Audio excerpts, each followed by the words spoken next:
আমি সাকারাপের দিকে যদি তাকাই বহরমপুর শহরে, এই সাকারাপ কি বলেছ, ও দৌড় ধরাবে, ও দাঁড়াবেই না, ওখানে ফেলবে না, ও একদম দৌড় ধরাবে, বললাম তো। এর এত শক্তি, তা মুর্শিদাবাদ জেলা ভাগের যে কথা ওরা উত্থাপন করেছে, সেই ইস্যুতে ওরা 5,000 লোকের একটা মিছিল করে দেবে ওদের সমর্থন। যেদিন করে দেবে, আমি সেখান থেকে 48 ঘন্টার মধ্যে আমার নেত্রীর অনুমতি নিয়ে 2 লক্ষ লোকের মিছিল করে ওদেরকে তাড়া করব এবং মুর্শিদাবাদ ছাড়া করবো। আর নেক্সট 5 তারিখে যেদিন আসবো, কি ধরনের চোটটা এদের সব একদম, এবং এদের কথার কোনো জবাব দেওয়াটা আমাদের রুচিতে বাধে। আমি হুমায়ুন কবির মুর্শিদাবাদ জেলায় যতদিন উপরওয়ালা আমাকে জীবিত রেখেছে, আমি কোনো মানুষের কে ভয় করি না। ওকে একটুখানি রাঁচিতে নিয়ে গিয়ে একটু কারেন্ট দিতে হবে। ওর একটুখানি ওই সোডিয়াম পটাশিয়ামের আপ ডাউন হয় আমার মনে হয়। হ্যাঁ, ওকে একটু ভালো করে কারেন্ট দিতে হবে। প্রাক্তন যখন হয়ে গেছে, তুমি অন্য কারোর সঙ্গে বাঁধো ঘরে ছাড়া আর কি বলতে পারি। একটা মামলায় জামিন পেয়েছে, গরুরা আতঙ্কিত, এটা আমি জানি। ওখানকার গুলিও চালানো উচিত ছিল, বিএসএফের গুলিও চালানো উচিত ছিল। বন্দুক কাঁধে নিয়ে মার খাবে আর ভারতবর্ষের জওয়ান সে, এটা ভারতবর্ষের অপমান। তৃণমূলের ঘরে বাতি দেওয়ারও একটা লোক থাকবে না। রোহিঙ্গারা কারণ না, রোহিঙ্গারা কারণ না, রোহিঙ্গারা বাঙালিও না, এরা বাংলাদেশের নয়, এরা বাংলা বার্মা কি যে মিলে আছে এটা কেউ জানে না। এবং এটা ভয়ঙ্কর প্রজাতি, এরা ভয়ঙ্কর প্রজাতি। এরা বাংলাদেশ গ্রহণ করেনি, এদের তার দেশ মায়ানমার, তারা নিচ্ছে না, আপনি নিয়ে নিচ্ছেন। অবিদার কালচার পাকিস্তানের সাথে মেলে, সেটা অন্য কারণ। উনি এখানে মিনি পাকিস্তান খুঁজে পান, কিন্তু মুর্শিদাবাদে বাঙালির ঘর আর মুসলমানের ঘর কি আলাদা? এই সমস্ত ন্যারেটিভ প্রথম থেকেই ঠিক নয়। সেটা হচ্ছে একটা, মানে এগুলো করলে হেডলাইন পড়লে হ্যাঁ লোকে হয়তো খানিকটা ভেতরে দেখবে, কিন্তু ক্রমাগত হেডলাইন যদি এরম হয় তাহলে খবরের গুরুত্ব হারাবে। সেটা হচ্ছে অধীরদা পদত্যাগ করেছেন।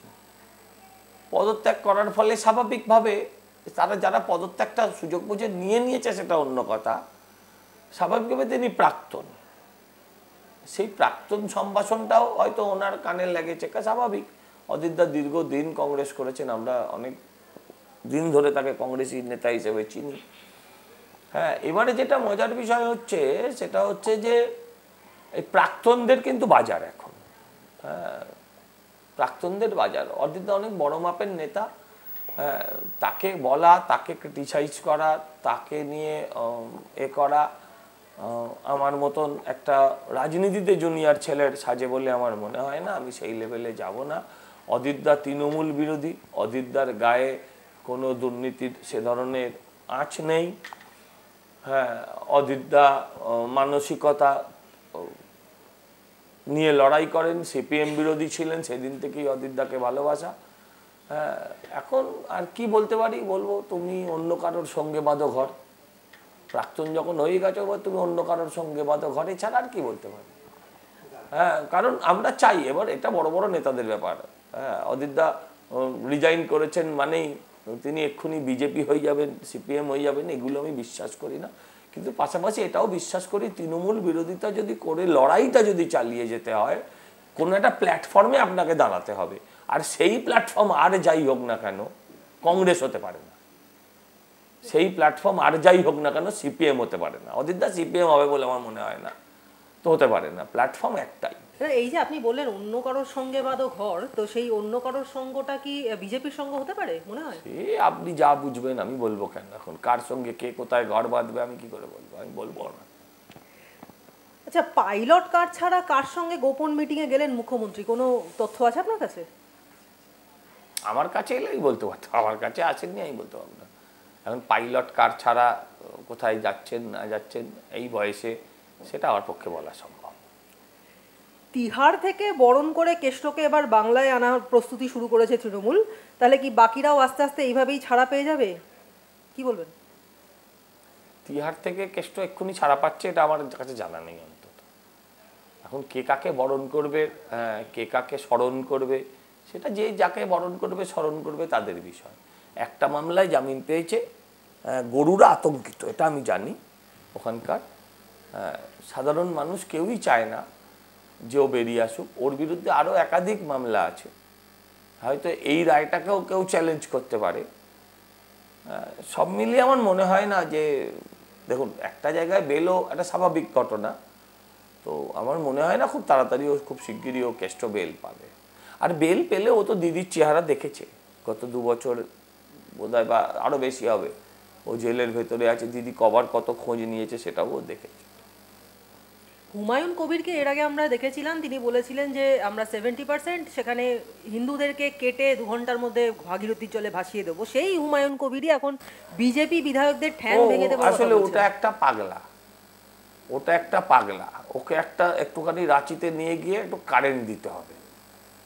ও কখনো হিন্দুদের কেটে ভাগীরথীতে ভাসিয়ে দেয়, কখনো বিজেপির এমএলএদের ঠ্যাং ভেঙে দেয়, কখনো ও নিজের প্রার্থীকেও ঠ্যাং ভেঙে দেয় মাঝে মাঝে, আবার 2 দিন বাদে ও চুপসে যায়। ওর একটুখানি ওই সোডিয়াম পটাশিয়ামের আপ ডাউন হয় আমার মনে হয়। হ্যাঁ, ওকে একটু ভালো করে কারেন্ট দিতে হবে। পাবে, কারেন্ট পাবে, কোথাও না কোথাও ও কারেন্ট খাবে। কিন্তু এই মন্তব্যের জেরেও কিন্তু মুখ্যমন্ত্রী কোনো ব্যবস্থা নিলেন না। কি করে নেবেন? নিতে পারেন নাকি? নাম যদি হুমায়ুন কবির হয়, মুখ্যমন্ত্রীর ক্ষমতা আছে, তাকে ব্যবস্থা নেবে। এর আগে বলেছিল কেটে ভাসিয়ে দেবে। আপনি আমায় বলুন তো, বিজেপি এই যদি কথাটা বলতো, সারা দেশ আপনারা রে রে রে রে করে উঠতে, আপনিও চেঁচাতেন তাদের সাথে। নুপুর শর্মা কোথায় কি বলেছিল, কবে কাতুকুতু দিল, কবে এরা হাসলো, 1 সপ্তাহ বাদে।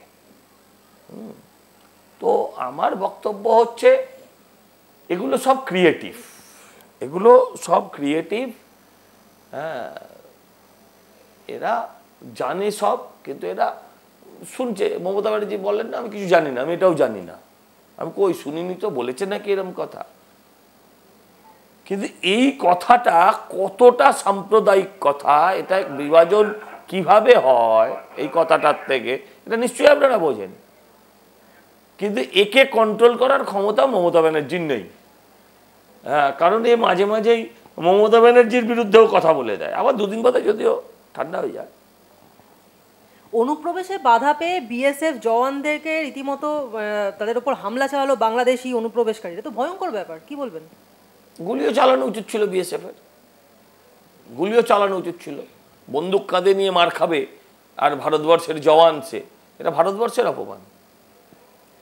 বেঙ্গালুরুতেও অনুপ্রবেশ বাংলাদেশিদের, আর সেখানে তারা ক্যাম্প বানিয়ে থাকছিলেন এবং সেটা খবর পাওয়ার পর থেকেই ক্যাম্প ভেঙে দিল বেঙ্গালুরু প্রশাসন। মুশকিল এটা হবে না, জানেন, মুশকিল এটা হবে না। মুশকিল হচ্ছে এই বেঙ্গালোরে 20-25 লাখ বাঙালি থাকে, 20-25 লাখ বাঙালি থাকে, এবং এই বাঙালিদের একটা বড় অংশ পশ্চিমবঙ্গের অধিবাসী, আর কি অধিবাসী মুসলিম সম্প্রদায়ের মানুষ।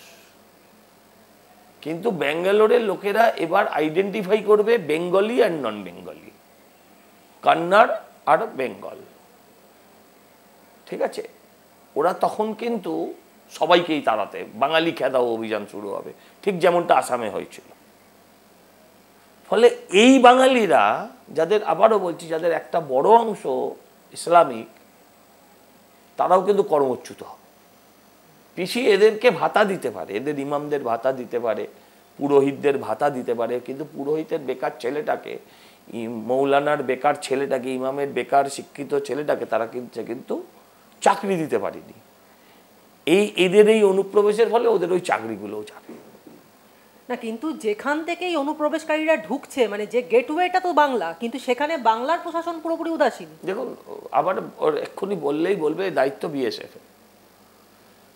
আপনি জার্মান বর্ডারের মতন, চাইনিজ বর্ডারের মতন, বা ওয়াগা বর্ডারের মতন আমাদের ভারতবর্ষের বর্ডারটা নয়। ওয়াগা বর্ডারের মতন আমাদের ভারতবর্ষের বর্ডারটা নয়, যেটা গেট খুললো লোকে পার হয়ে গেল। এটা একটা দীর্ঘ, কোথাও পাহাড়, কোথাও মরুভূমি, কোথাও জঙ্গল, সুন্দরবন, এরকম ভাব হচ্ছে আমাদের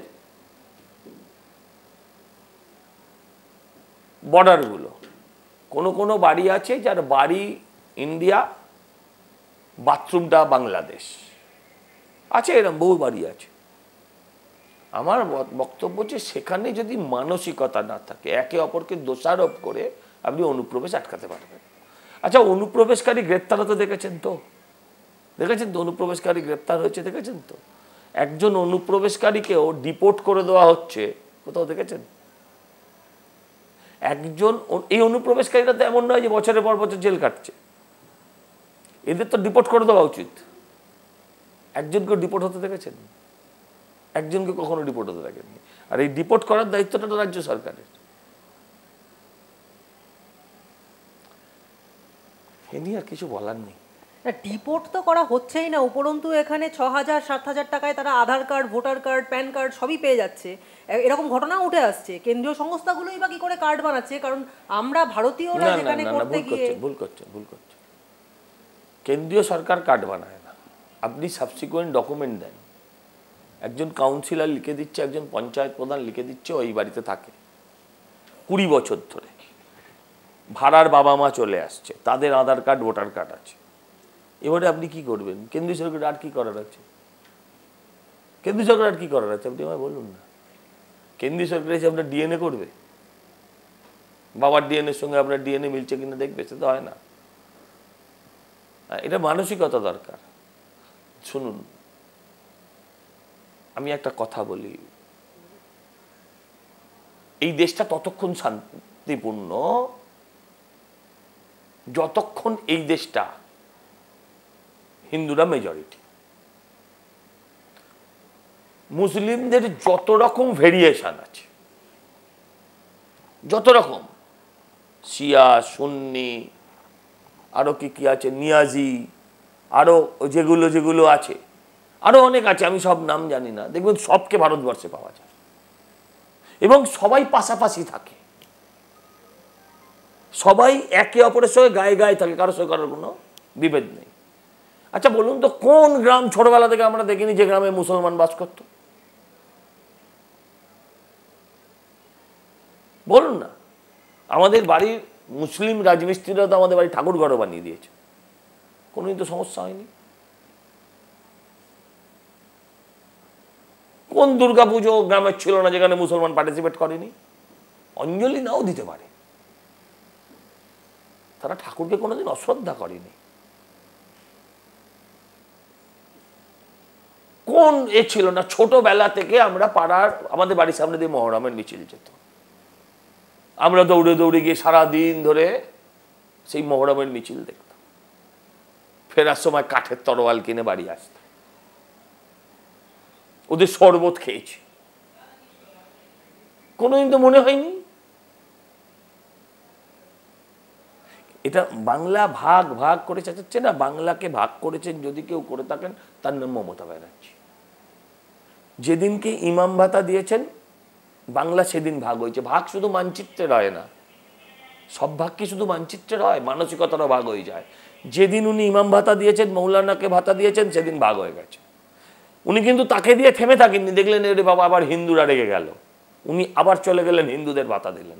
আমি দুটোরই বিরোধী, আমরা দুটোরই বিরোধী। দুর্গাপুজোর চাঁদা আমি যখন তৃণমূলেও ছিলাম তখন নিইনি, কারণ মনে করি না একটা সরকারের এটা দায়িত্ব কোনো পুজো কমিটিকে টাকা দেওয়া। একটা সরকার মন্দির তৈরি করছে আর সে বলবে আমি সেকুলার। ঈদের নামাজে মুসলিমদের সমাজে মহিলাদের আলাদা নামাজ হয়, একমাত্র মহিলা ওখানে গিয়ে বোরকা পরে উঠে পড়ে, কেউ কিছু বলতে পারে না। ওরা বহু বন্ধু আছে তো আমাদের, তারা বলে কি করে বলবো।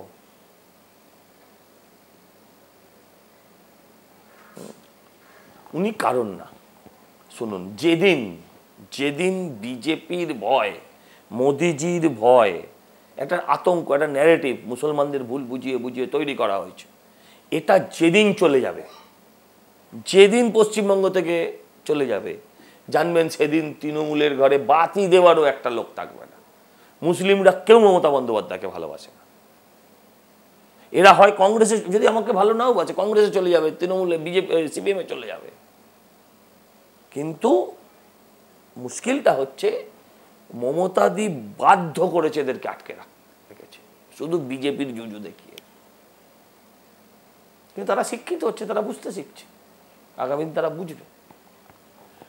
রোহিঙ্গা অনুপ্রবেশকারীরা কিভাবে মানে তাদেরকে আটকানো রোহিঙ্গারা সম্ভব? কারণ না, রোহিঙ্গারা কারণ না, রোহিঙ্গারা বাঙালিও না, এরা বাংলাদেশের নয়, এরা বাংলা বার্মা কি যে মিলে আছে এটা কেউ জানে না, এবং এটা ভয়ঙ্কর প্রজাতি, এরা ভয়ঙ্কর প্রজাতি, এরা বাংলাদেশ গ্রহণ করেনি, এদের তার দেশ মায়ানমার, তারা নিচ্ছে না, আপনি নিয়ে নিচ্ছেন। এর ফল কিন্তু শুধু এ ভুগবে না, হিন্দু ভুগবে না, এর ফল তো মুসলমান লোকেদেরও ভুগতে হবে। আমি কি বললাম যে আজকে খাবার সীমিত, চাকরি সীমিত, যে ধরনের কাজ হোক সবই সীমিত, অফুরান্ত নেই, এরা তো সেই জায়গাগুলো দখল করছে। শুধু কি হিন্দু এফেক্টেড হবে, ঘোষ চ্যাটার্জি এফেক্টেড হবে না, এখানে বসবাসকারী সমস্ত ধর্মের মানুষ এফেক্টেড হবে। তাতে তো জনবিন্যাসও বদলে যাচ্ছে, আর সেই জন্যই রাজ্যের একাধিক জেলাকে দ্রুত কেন্দ্রশাসিত অঞ্চল করবার দাবি জানাচ্ছে বিজেপি। কি বলবেন? দেখুন, এইটাই হলো কেন্দ্রশাসিত অঞ্চল আর কেন্দ্রশাসিত রাজ্যের মধ্যে অনেক তফাৎ। কেউ কেন্দ্রশাসিত রাজ্য বলেনি, অঞ্চল বলেছে। 355 এটা অনেক দিন আগেই আছে, উপদ্রুত জেলা। এখন ন্যারেটিভ এটা যে এখন যেহেতু রোজ জেসিবি, রোজ শাহজাহান, রোজ অমুক, রোজ তমুক বেরিয়ে যাচ্ছে, এখন তো কিছু করতে হবে।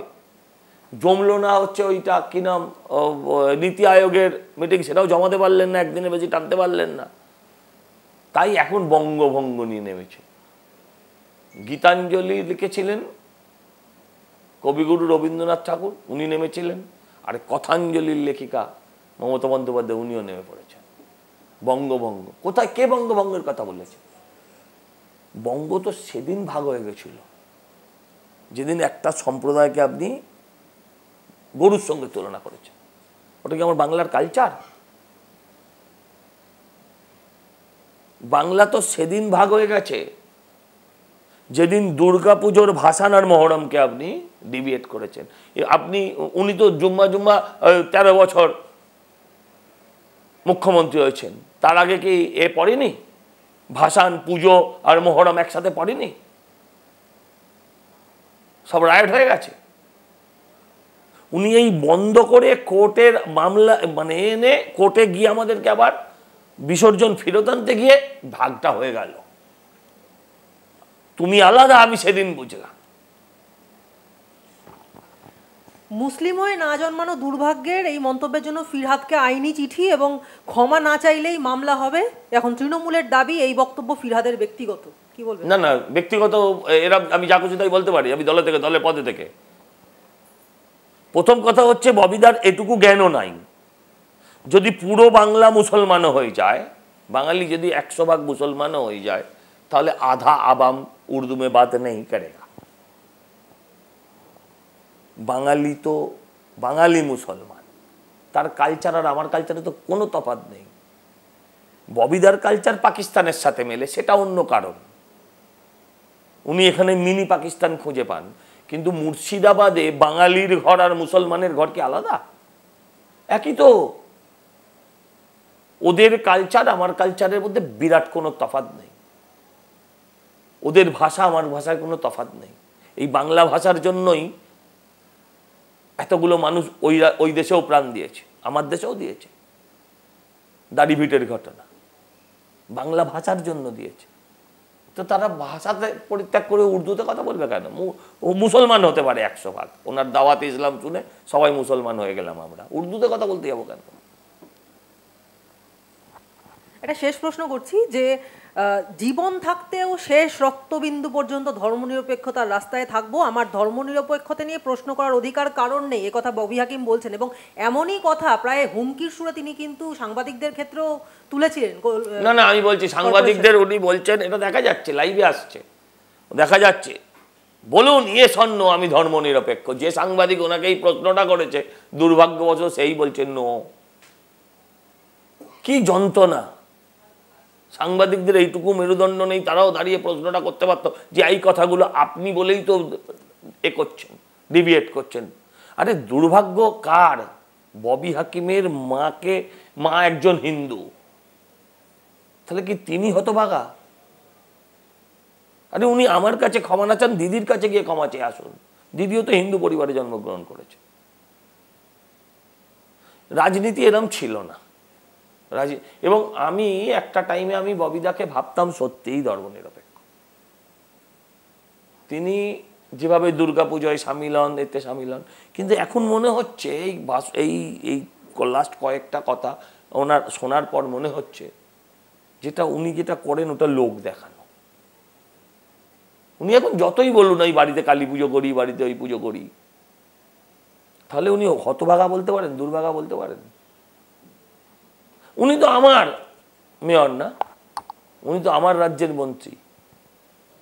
আমি যখন হাউসে যাই, আমার লিডার অফ দ্য হাউস তো আমাকে ওনাকেই সম্বোধন করতে হয়, মাননীয় মেয়র বলে তো কথা আমাকে ওনাকেই বলতে হয়। উনি সেটা ভাবলেন না। উনি যাকে দিদি বলেন তিনিও তো ব্রাহ্মণ ঘরে জন্মেছেন। কিন্তু এই করেই তো বাংলা ভাগ হয়ে গেছে। আর বাংলা শুধু মানচিত্রগত ভাগটা বাকি, এমনি তো ভাগ করেছে, এরাই করেছে। আর এই দিদি আসার আগে এই সমস্যা কোথাও ছিল না।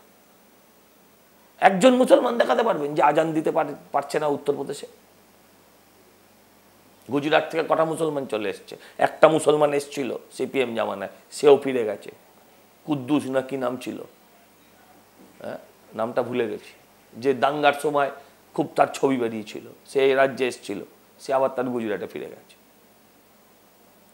এইগুলো সব না, কিন্তু ববিদা যে এই কথা বলছেন যে আমি বাড়িতে দুর্গাপুজো করি, কালী পুজো করি, এই কথাটা আবার যে ওই যারা দুর্গাপুজো করে, হ্যাঁ তাদেরকে হতভাগাও বলছে না, কিন্তু এই কথাটাই তিনি কি তার মুসলিম ভাইয়েদের সেই সমাবেশে বলতে পারবেন? মানে এটা কি শুধুমাত্র ড্যামেজ কন্ট্রোলের চেষ্টা? আমি এত হিন্দু মুসলমান করতে ভালোবাসি না, অনেস্টলি স্পিকিং। আমি এত হিন্দু মুসলমান করতে আমি গর্বিত হিন্দু হতে পারি, বাট আমি এত হিন্দু মুসলমান করতেও ভালোবাসি না।